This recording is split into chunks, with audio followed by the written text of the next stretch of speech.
Kim öldürür Osmanı? Xaricilər öldürür, düzdür? Gəlirlər, yığışırlar. Bir Misirdən gəlir, bir qrup. Kufədən gəlirlər, İraqdan. Evini mühasirəyə alırlar. Və mühasirənin müddəti ixtilafdır, rəvayətlər də müxtəlifdir. Bəziləri deyirlər qalır 20 gün evi mühasirədə, namazdan başqa heç yerə çıxmır. Namaza çıxır, gəlir evə.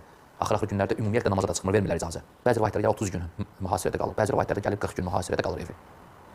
O vaxt sahabələr hamısı Mədinədə olmur. Çünki o vaxt Zilhiccə ayı olur. Bəzi sahabələr həcdə olurlar, bəziləri cihadda olurlar, bəziləri ümumiyyətlə artıq şəhərlərə yayılmışdı. Mədinədə sahabələr hamısı yox idi. Lakin bir qrup sahabə Mədinədə idi və bir neçəsi də evində idilər. Sahabələr gəlirlər axı. Osman radiyallahu anh'ın yanına girib çıxırlar. Deyirlər ki, ya Osman, sən haqlısan. İcazə ver, döyüşək. Gücümüz var, nə olsun çoxdular. Deyir Osman radiyallahu anh icazə vermir, imkan vermir. Deyir mən razı olmaram ki, mənim ölümüm üçün bu qədər sahabələr, arvadlar, uşaqlar, çünki döyüş olanda sahabələr ölür. Çox adam ölür. Bir mənim üstümdə də istəmərəm ki, sahabələr ölsün deyir. Qadınlar, uşaqlar ölsün deyir. Yəni razıdır ki, özü ölsün, fitnə yansın, amma sahabələr ölməz. Xəlifədir subhanallah, xəlifəyə qarşı çıxırlar. İmam radiyallahu anh gəlir gir yanına, deyir ki, ya Osman deyir. Osman deyir ki ona, ya ibnə Omar deyir, ey Ömərin oğlu deyir Abdullaha. Gör mənə nə deyirlər deyir. Deyirlər ki, xilafətdən keç canını qurtarın. Vaz keç. Ya mən istəmirəm xilafəti, ver. Xilafəti, xəlifəliyi ver. Osman İmam radiyallahu anh fəqihdir. İmam Omar deyir ki, ya Osman deyir, versən deyir, bu dünyanı tutub duracaqsan yoxsa yox. 80 yaşın var. Yox. Deyir yox. Deyir cənnəti və cəhənnəmi həll eləyirlər səni. Deyir yox ya Omar. Deyir onda deyir Allahın sənə geyindirdiyi köynəyi çıxartma deyir. Köynək o hansı ki, xilafət köynəyindən gedir. Peyğəmbər sallallahu aleyhi və səlləm xəbər vermişdi ki, Allah səni verdiyi o xilafəti, müsibət olacaq, o əynində olan köynəyi çıxartma. Aydındır? Deyir, onda deyir Allahın sənə verdiyi köynəyi çıxartma deyir. Həvəslənir yəni Osman, ürək dirək verir, yanına girib çıxırlar. Bir çox sahabələr hamısı deyirlər ki, gəl vuruşaq. Lakin xəlifədir yox. İtaət eləməlisən sözünə. Eşidib itaət eləməlisən. Sənin başqa yolun yoxdur. Hamısı itaət. Hətta rivayətlərdə gəlib ki, Mədinədə olan sahabələrin evindən çıxmasına icazə vermir. Bismillahirrahmanirrahim. Elhamdülillahi rabbil alamin. Və sallallahu ala Muhammedin və alihi tahirin. Və la'nu daimu ala a'daihim ecma'in. Vəhabi yalanları silsiləsindən növbəti bir Vəhabi yalanına işarə edirik və tez-tez yalancı olduğunu ifşa etdiyimiz Vəhabinin Osman ibn Affan haqqında danışdığı bəzi yalanlar, ziddiyyətlər var. Doğrudan da adam qulaq asanda bilmir bunların vəziyyətinə ağlasın yoxsa gülsün. Deməli, bildiyiniz kimi Osman ibn Affanı öldürüblər və Vəhabilərə görə onu öldürənlər Əvbəş, zalim adlanırlar. Yəni, azğın, zalim bir tayfa idi, gəlib öldürdü müxtəlif məntəqələrdən və Vəhabinin də dediyinə görə 4000 nəfər gəlib mühasirəyə alıb və 20 gün, bəzi rivayətlərdə 30-40 gün mühasirə çəkib və danışdığının xülasəsi nədən ibarətdir? Güya gəliblər Osmanı öldürməyə və Osman deyib ki, yox, Peyğəmbər vəd verib ki, Allahın geyindirdiyi xilafət paltarını əynindən çıxartma, axıra qədər bu səndə qalsın. Amma digər yandan da gəliblər onu öldürməyə, deyiblər təslim ol, xilafətdən vaz keç, o da vaz keçməyib.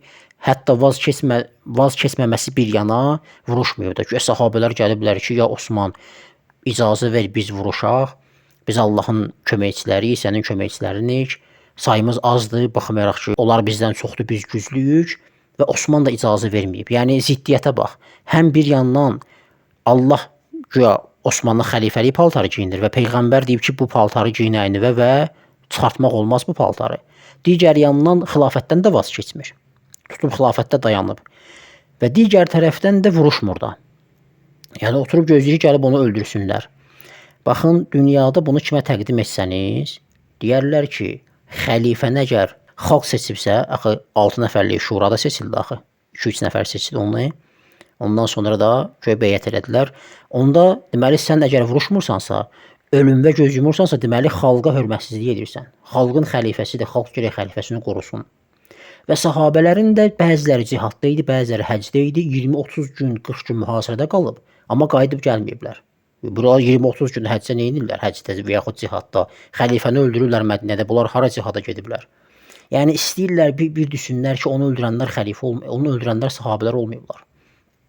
Halbuki onu öldürən şəxslər xeyrul qurun, 3 xeyli nəsil ki deyirlər ha, sahabədən sonra gəldi tabinlər və ətbə tabin, onlardan başqaları olmayıblar. Yəni müsəlman olublar da, kafir olmayıblar ki. Müsəlmanlarsa ya sahabə ya tabindi, onları da bunlar xeyli nəsil adlandırırlar. Və Osman axıra kimi dirənib, xilafətdən də vaz keçmir, döyüşmür də, Ondan sonra oturub ölümünü gözləyir. Sahabələr də deyirlər ki, ya Osman əmr ver, vuruşaq, deyir, yox olmaz. Mən istəmərəm ki, məndən görə kimisə qan tökülsün. İstəmirsən xilafətdən vaz keç də. Sahabələr də gəlib deyirlər ki, ey Osman icazə ver vuruşaq, deyir, yox olmaz. Mən istəmərəm məndən görə kimisə qan tökülsün. İstəmirsən xilafətdən vaz keç də. Əlbəttə bunlar yalandır ya. Biz bundan qabaq bəhslərin birində danışdıq, göstərdik ki, hətta Muaviyə belə məktub yazır, köməyə çağırır, Muaviyə köməyə gəlmir. Yalan sözdür ki, vuruşmaq istəmirdi. Uydurma da özlərindən çıxırlar insanları, yalandan danışırlar və yalanın ömrü 40 gün yox ha, heç 1 saat da çəkmədi. Yəni 40-50 dəqiqə danışır burada. Bir-birinə zid sözlər, bir-birinə zid yalanlar. Halbuki bu hərəkətin özü Quran ayəsini ayaqlar altına atmaqdır.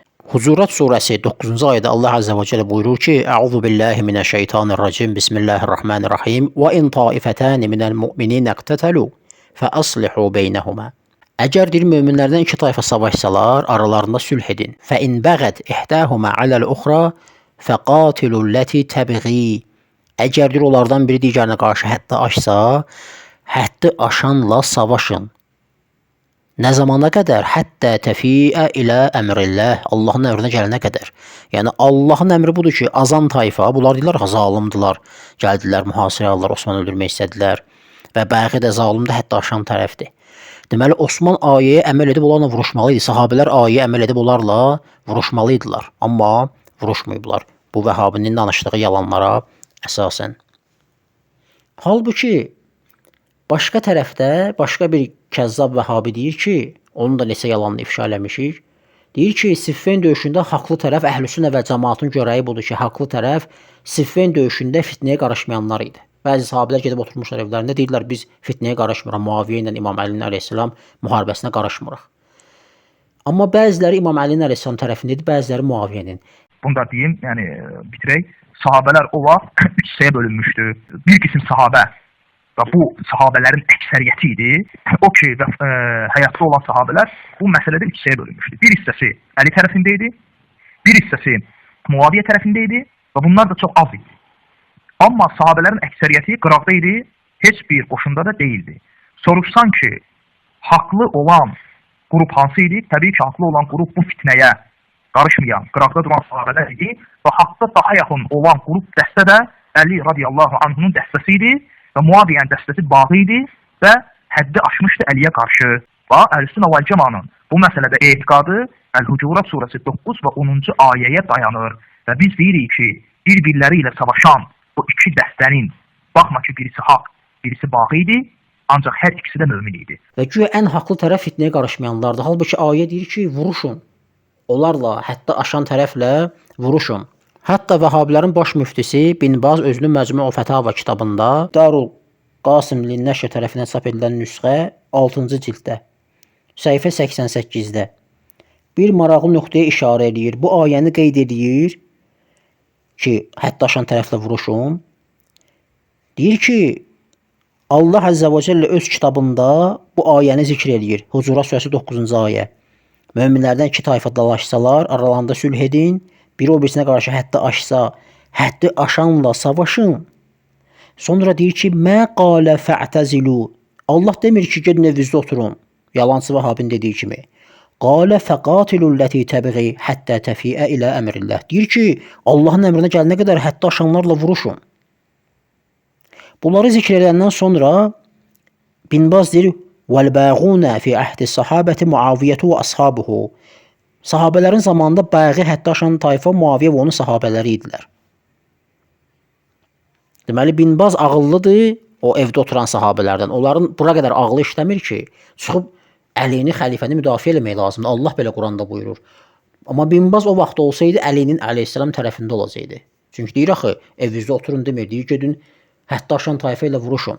Hətta deyir ki, və izə urifə zalimu vəcəbə ən yusaidə əl-məzlum. Deyir, əgər zalim tanınsa kimdir, vacibdir ki, məzluma kömək eləyəsən. Allahın bu ayəsinə görə fəqatilul-ləti təbği həttə təfiə ilə əmrilləh. Allahın əmrinə gəlinə qədər onlarla vuruşun. Amma bu ayədən Osmanın xəbəri olmayıb və yaxud sahabələrin. Uydurublar ki, Peyğəmbəri, nə bilim, yuxuda görüb Peyğəmbər demişdi ki, bəs Quranın ziddinə olaraq Osmana deyib ki, vuruşmazsan. Vuruşmazsan, yaxşıdır, çıxart xilafət xəlifə Əbbasını, istefa ver. Yəni onu da eləmir, bunu da eləmir. 20-30 gün qalıb mühasirədə sahabelər də güya gəlirlər ki, ya Osman əmr elə vuruşaq, o da qoymur. Belə də nağıldan başqa bir şey deyil. Yalan danışanda da heç olmasa elə danışın ki, biraz həqiqətə oxşarlığı, yaxınlığı olsun. Və sonra Vəhabilər ki, bu ayəni zikr edirlər ki, həmin bu Hucurat surəsində gəlib ki, deyirlər möminlərdən iki dəstə savaşsa arasını barışdırın, pəs deməli dalaşanlar dalaşsa da belə möminlər qardaşdılar. Bunu niyə Osmanın haqqında onda tətbiq eləmirsiniz, deyirsiniz zalimdir onu öldürməyə gələndə, onu mühasirə alanlar zalim idilər. Elə onun da haqqında deyin ki, möminlərdən iki tayfa savaşdı, ikisi də qardaşdır, bizim də qardaşlarımızdılar vəssalam. Və bu söhbəti bağlayın, onlar keçmiş nəsildirlər, onların etdikləri özünədir, biz onlardan soruşulmayacağıq. Quranda ayə var ki, bizdən qabaq ötüb keçənlərə dua eləyirik və s. elə Osmanın qatilləri haqqında da bunu tətbiq eləyin də. Niyə eləmirsiniz? Baxın, görürsünüz necə fərq qoyurlar sahabələrin arasında, xəlifələrin arasında. Sonra deyirlər, biz Əlini sevirik. Budur Əlini sevməyiniz. Deyirsiniz, sahabələr. Baxın, sonra biz sahabə haqqında danışanda deyirlər, bax, sahabəni təən edirsən. Sahabəni təən eləmək deyə bu. Yəni, xəlifə ona qarşı qiyam ediblər. Allah deyir, vuruşun bəği tayfə ilə. Deyir, sahabələr isə gedib otururlar evlərində və bu da haqlı rəy imiş. Qur'andır sizin üçün meyar, yoxsa sahabələrdir. Amma bu tərəfdə sahabələr nə deyirlər? Osmana deyirlər ki, yox, icazə ver, biz gedək, bəs hətta aşanlarla vuruşaq. Vəlhamdülillahi Rabbil aləmin və sallallahu alə Muhammedin və alihi tahirin.